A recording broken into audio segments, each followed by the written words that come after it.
And with that being said, um, his book From Victims to Victors, I don't think that was a book that book was it was defined as sort of him being this elitist guy who wasn't in touch with what people were going through.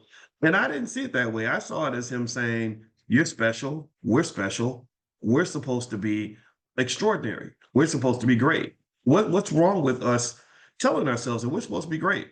You know, I'm not meant to be the white man's sycophant. I'm not meant to be his little bitch. I'm not supposed to be his slave. I'm not supposed to be his little sidekick. I'm supposed to be a leader. I'm supposed to stand up and be strong. I'm supposed to read the books. I'm supposed to learn things the way he learns things, right? And so sometimes self-esteem plays a big part in how we even view ourselves.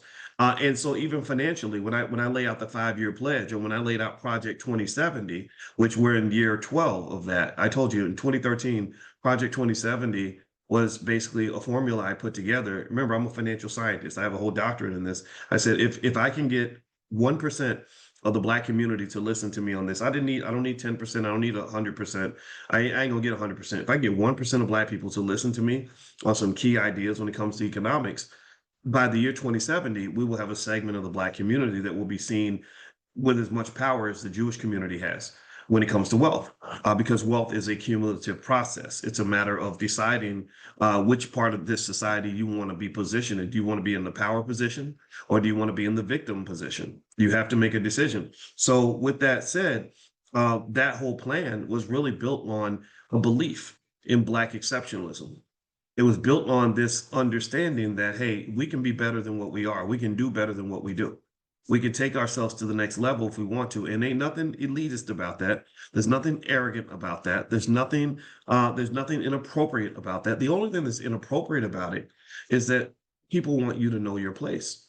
People want you to think that being Black means you're supposed to behave a certain way. And they put that in the media and they say, well, you don't smoke weed, well, you ain't really a Black man, or you don't speak a certain way, you ain't really Black. If you don't, if you got, if you ain't got babies, mamas, and all this other stuff, you ain't really Black. And I kind of think that this is the kind of stuff that makes it challenging when it comes to the whole wealth experience for Black people. But literally, Project 2070, I wrote about it in my book. It takes a village to raise the bar, and I did a whole tour around it in 2013. The Minister Farrakhan joined me in Chicago. Cornel West joined me in New York, in Brooklyn. That's why we're going back to Brooklyn for the All Black National Convention, because I've done 2 events in Brooklyn. Each time it was packed. You guys came out, and I love Brooklyn. And if you haven't been to Brooklyn, you got to come. They have some of the smartest Black people in the country, and they're also courageous. In the South, you got smart folks, but sometimes they're a little nervous and scared. They don't want to make white folks nervous or upset white folks. But in Brooklyn, they don't care. They're assertive, intelligent, and capable. And I think that that's really one of the pockets of solid Blackness that you have in this country. Now, with that said, let's talk about this whole accountability thing. So what Damon Wilson was saying, I'm gonna play this clip one more time because I want us to really analyze this. And I want you to apply this to someone in your family in terms of how you view accountability as it pertains to wealth accumulation, just how your family views it, how you're trained to even look at it. I personally argue that we're not even trained to look at ourselves as people that can be accountable for our condition.